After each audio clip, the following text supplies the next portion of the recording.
দাদা বিবেকানন্দের জন্মদিনেও জমজমাট রাজনীতি। হ্যাঁ, বিবেকানন্দের জন্মদিনেও জমজমাট রাজনীতি। স্বামীজির বাড়ির সামনে পোস্টারে লড়াই, বাড়ির সামনের অংশে পুরোটাই তৃণমূলের দখলে। যুবরাজ সম্বোধন করে অভিষেকের পোস্টার, বাড়ি থেকে কিছুটা দূরে পোস্টার বিরোধী দল নেতা। বিবেকানন্দের জন্মদিনেও পোস্টারে তৃণমূল বিজেপি কতটা আঘাত বানাচ্ছেন? দেখুন, এ বাংলায় মমতা ব্যানার্জি দেখাতে চায় তিনি এ বাংলার বাঙালির পেটেন্ট নিয়েছেন। বাংলার যা কিছু তার পেটেন্ট নিয়েছে মমতা ব্যানার্জি।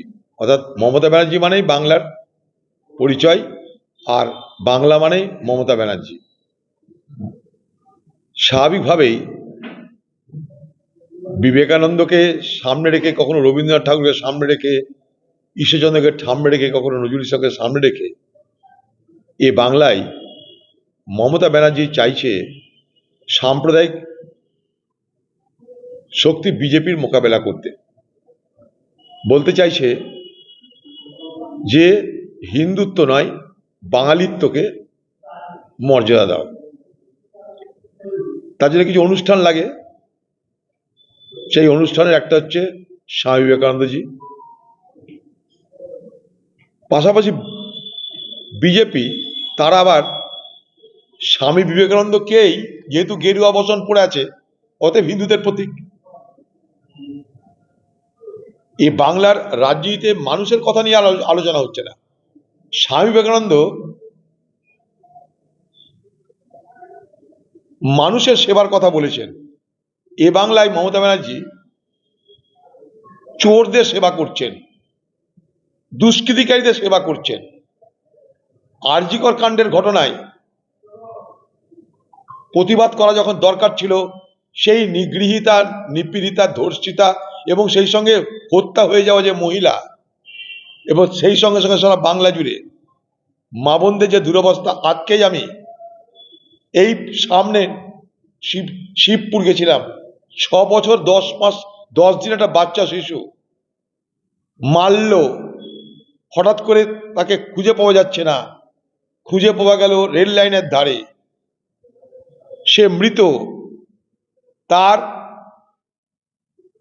পোস্টমর্টম হয়ে গেল, বাড়ির লোক জানে না, ফরেন্সিক কি হবে কেউ জানে না, এখন পর্যন্ত তার খুনের ডায়েরি হলো না, তাকে কবর দিয়ে দেওয়া হলো। এখানে তৃণমূলের নেতারা ঘুরে বেড়াচ্ছে, তারা কেউ গেল না। আজকে যখন আমি গেছি, আমি যাবার পর টনক নড়েছে, তারপরে তৃণমূলের নেতারা গেছে। তো এটা কি বাংলায় স্বামী বিবেকানন্দের প্রতি শ্রদ্ধা জানানোর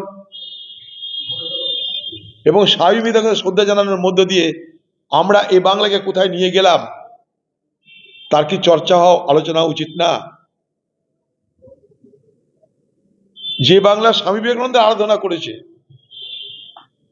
সে বাংলায় মুখ্যমন্ত্রী মমতা ব্যানার্জি স্বামী বিবেকানন্দের জন্য একটা প্রকল্প তো রাখতে পারতেন। স্বামী বিবেকানন্দের জন্য একটা তো প্রকল্প রাখতে পারতেন। এত কন্যাশ্রী, এত তনুশ্রী, এত মাতাশ্রী, তো স্বামী বিবেকানন্দের জন্য তো একটা প্রকল্প, সামাজিক প্রকল্প করতে পারতেন। ভোটের বাজারে স্বামীজিকে মনে পড়ে, ভোট শেষ হলে স্বামীজি হাওয়া হয়ে যায়। দুর্ভাগ্য আমাদের।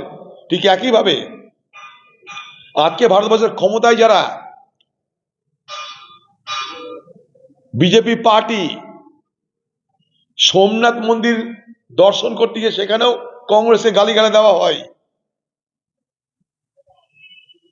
তারা কি স্বামীজিকে হিন্দু বলে মানে? আমার প্রশ্ন থাকলো। তাই স্বামীজিকে সামনে রেখে রাজনৈতিক ভণ্ডামি বন্ধ হোক, এটাই আমাদের দাবি।